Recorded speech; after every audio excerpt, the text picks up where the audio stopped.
Assalamualaikum warahmatullahi wabarakatuh. Para sahabat milenial yang berbahagia dan para audiens yang lainnya. Senang sekali bisa hadir di sini dan saya berterima kasih diminta untuk menjadi keynote speaker atau pemberi pengantar di dalam Festival Literasi Islam Cinta ini. Sebelum membicarakan tentang Islam cinta, saya ingin mencoba mengaitkan persoalan ini dengan melihat kepada latar belakang daripada literasi Islam cinta ini dan juga gerakan Islam cinta yang ada di masyarakat. Saya akan menarik ke belakang sebagai bagian daripada sejarah tentang seperti apa fenomena kajian, gerakan tentang Islam cinta, mazhab cinta ini terjadi di masyarakat Indonesia. Saya nanti akan mengaitkan persoalan ini dengan fenomena tasawuf, karena gerakan Islam cinta, literasi Islam cinta, dan juga mazhab cinta itu sangat dekat hubungannya dengan tasawuf atau spiritualitas Islam. Sahabat milenial, ketika kita berbicara tentang tasawuf, kadangkala yang terbayang di benak kita itu adalah hal-hal negatif, atau yang tersebar di masyarakat kita itu adalah sesuatu yang bersifat stereotip negatif tentang tasawuf. Misalnya sebagian orang akan menyebutkan pertama bahwa tasawuf itu adalah amalan orang-orang tua, bukan untuk kelompok anak muda. Dua, tasawuf itu adalah bagi mereka yang di pedesaan, out of date, udik, dan juga mungkin tidak terlalu berpendidikan. Ketiga, tasawuf itu identik dengan irasionalitas, klinik, mistik, takhayul, dan sebagainya. Keempat, tasawuf itu juga banyak dipandang sebagai misalnya anti syariah, seperti misalnya orang kemudian merujuk kepada Al-Hallaj, salah satu sufi besar yang kontroversial, yang diantaranya ajarannya tentang penyatuan manusia dan Tuhan. Kemudian ada juga misalnya yang kelima, tasawuf itu dilihat misalnya dekat dengan kelompok Darwish, kelompok mirip dengan Buddhisme, atau mereka yang mendedikasikan hidupnya untuk beribadah saja, di masjid saja, dan kemudian mengabaikan dunia. Dan kemudian sebagian dari mereka hidup dengan meminta-minta. Jadi yang disebut dengan tasawuf itu adalah sesuatu yang negatif, kadang dilihat sebagai apolitik, tidak berpolitik, hanya taklid kepada mursyid tanpa berpikir. Mursyid atau guru merupakan petunjuk segala-galanya, dan kadang mungkin ini adalah sebagai sebuah ekstasi individual, sebagai pelarian untuk kesenangan individual yang tidak peduli atau lalai kepada masyarakat. Nah, inilah yang kemudian menyebabkan sebagian orang lantas mengharamkan, menghukumi haram tentang tasawuf dan berbagai kegiatan semisal tarekat-tarekat atau ordo-ordo sufisme di dalam Islam. Kesan negatif inilah yang diantaranya kemudian menjadi tantangan bagi umat Islam pada tahun 90-an, 1990-an, untuk kemudian menampilkan tasawuf dengan wajah yang berbeda sebagai respon terhadap image, stereotip, dan juga corak tasawuf yang mungkin bertentangan dengan perkembangan ini. Maka kemudian muncul istilah semisal tasawuf modern yang dulu digagas oleh Buya Hamka, Abdul Malik Karim Amrullah, yang bukunya sampai sekarang bisa kita lihat, semisal ini, buku tasawuf modern. Dan juga misalnya ada beberapa kelompok yang kemudian mendengungkan yang disebut dengan tasawuf positif sebagai lawan daripada tasawuf yang dekaden. Nah, ini diantara bukunya, misalnya adalah dari tasawuf dekaden menuju tasawuf positif.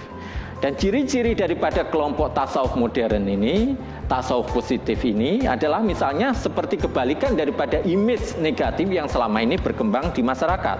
Jadi tasawuf ini bukan anti dunia, tidak melecehkan kepada syariat, dan memandang bahwa sains dan ilmu pengetahuan itu bukan distortif terhadap rohani kita, mengadopsi rasionalisme sebagai bagian daripada kehidupan sufisme tersebut, dan buahnya adalah akhlak di dalam kehidupan bermasyarakat.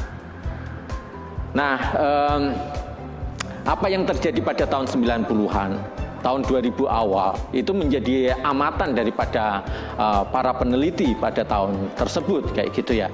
Di antaranya misalnya yang sangat terkenal itu adalah Profesor Julia Howell dari Australia, yang melakukan berbagai kajian tentang berkembangnya tasawuf perkotaan yang waktu itu terjadi di masyarakat, dengan kemudian menampilkan satu istilah yang kemudian banyak dipakai sekarang ini, yaitu urban sufism, sufisme perkotaan, atau sufisme kota.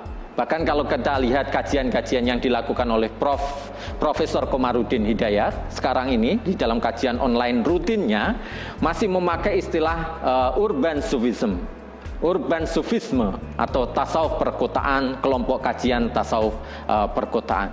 Dan ini adalah respon keterkejutan para ilmuwan itu adalah ketika melihat fenomena tasawuf di Indonesia pada tahun tersebut, itu adalah respon terhadap apa yang juga mereka amati tentang dunia tasawuf sebelumnya, yang diantaranya kalau umpamanya orang mengkaji tasawuf di Indonesia juga mengacu kepada yang disebut dengan tasawuf yang di pedesaan atau tasawuf yang orang-orang tua. Makanya buku-bukunya Profesor Martin van Brunissen banyak mengkaji tentang tarekat-tarekat yang ada di pedesaan itu, bukan sesuatu yang laku di perkotaan.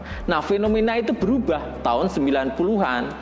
Kita melihat tasawuf ada di hotel berbintang, di hotel berbintang, kemudian di tempat-tempat yang luxury, yang mewah, dan diikuti oleh termasuk kalangan muda dan kelas menengah dan atas yang ada di Indonesia.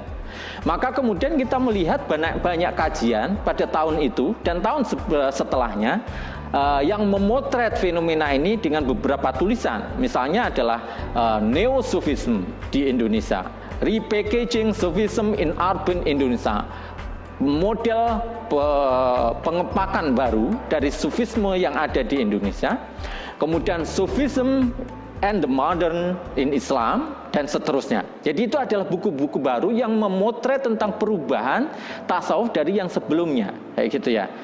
Tetapi yang perlu dicatat sebagai kesimpulan awal daripada fenomena ini adalah bahwa ketika kita melihat tasawuf waktu itu adalah sebagai sesuatu yang dikotomis. Maksud saya adalah bahwa yang ditampilkan oleh urban sufism itu adalah lawan daripada atau berbeda daripada citra, image, stereotip yang berkembang di masyarakat tentang tasawuf yang selama ini berkembang. Nah, itu barangkali bisa dilihat sebagai latar belakang tentang seperti apa adopsi tasawuf itu di dalam konteks Islam cinta yang kemudian nanti terjadi tahun 2010 sampai sekarang ini. Nah, biasanya kalau umpamanya kita mencoba untuk mengamati perkembangan di dunia Islam dan juga perkembangan di masyarakat Indonesia itu, kita akan melihat klasifikasi per dekade. Dekade 90-an, dekade 2000-an, dekade 2010-an. Tahun 90-an itu yang biasanya disebut sebagai era Islamisten, era di mana Islam politik itu mulai bangkit dan menggeliat di beberapa tempat di Indonesia. Ciri-cirinya tentu saja adalah misalnya kelahiran IJMI, Bank Muamalat Indonesia, dan kemudian banyaknya tokoh muslim yang masuk di dalam kabinet kementerian, berdirinya Koran Republika, banyak juga tokoh militer yang berlatar belakang santri, dan seterusnya. Tahun 90-an kita juga melihat misalnya keluarga Pak Harto, dan Pak Harto sendiri melakukan haji dan umroh, dan kemudian kita melihat baru pada tahun inilah masjid dan musola itu ditemukan di berbagai tempat, termasuk di kantor-kantor pemerintah, di terminal, rumah sakit, mal, hotel, tempat kantor swasta, dan sebagainya. Inilah yang kemudian melatar belakangi yang kita sebut dengan tadi dengan tasawuf positif atau tasawuf modern, tasawuf yang berbeda dari image yang sebelumnya. Nah, baru kemudian tahun 2000-an dan 2010 kita akan melihat fenomena yang berbeda dari tasawuf positif ini. Tahun 2010 atau sejak reformasi 98 atau lebih spesifik lagi barangkali kita menyebut sebuah peristiwa yang menjadi milestone daripada perubahan banyak hal yang ada di dunia, yaitu peristiwa bukan milestone ya, tetapi peristiwa yang cukup merubah cara pandang tentang dunia, yaitu 9/11. Nah, era setelah itulah kemudian banyak masyarakat menyebutnya sebagai era konservatif turn, dan ini dipopulerkan diantaranya oleh Profesor Martin van Brunessen dengan bukunya yang juga diterbitkan oleh Mizan. Itu adalah Conservative Turn, Islam Indonesia dalam Ancaman Fundamentalisme. Kita akan melihat banyak peristiwa yang terjadi dengan conservative turn itu. Di antaranya adalah misalnya pada tahun-tahun 2000-an itu adalah keluarnya fatwa sipilis, sekularisme, pluralisme dan liberalisme dari Majelis Ulama Indonesia. Kemudian ada berbagai aksi teror di beberapa tempat di Indonesia, termasuk radikalisme di beberapa tempat. Kemudian lahirnya berbagai perda syariah di berbagai daerah. Ada diskriminasi di beberapa tempat terhadap kelompok minoritas agama, dan juga kita melihat di dalam organisasi Nahdlatul Ulama dan Muhammadiyah beberapa perubahan dari yang ada pada organisasi tersebut sebelumnya. Periode ketiga, dekade ketiga, tahun 2010-an biasanya disebut dengan istilah illiberal demokrasi. Aktor-aktor yang sebelumnya menolak demokrasi, menolak NKRI, tiba-tiba kita melihat mereka menjadi aktif di dalam kebangsaan, di dalam gerakan-gerakan nasionalisme dan sebagainya. Tetapi kemudian menambahkan adjektif tertentu di dalam konsep mereka tentang demokrasi, tentang Pancasila dan NKRI. Disinilah kemudian kita menemukan munculnya istilah-istilah semisal NKRI bersyariah, Pancasila bertauhid, wasatiyah demokrasi, dan sebagainya. Juga kita akan melihat di berbagai kelompok ini konsep neo-zimmitude, zimmiyah yang baru, yang membedakan kewarganegaraan, citizenship di dalam negara itu berdasarkan kepada agama. Dua dekade terakhir itu, 2000-an dan 2010-an, inilah yang kemudian melatar belakangi yang kita sebut dengan Islam cinta.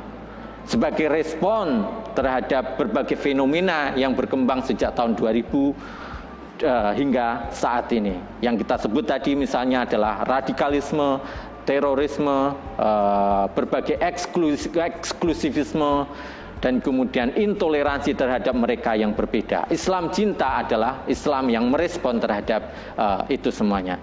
Dari mana ajaran Islam cinta itu digali?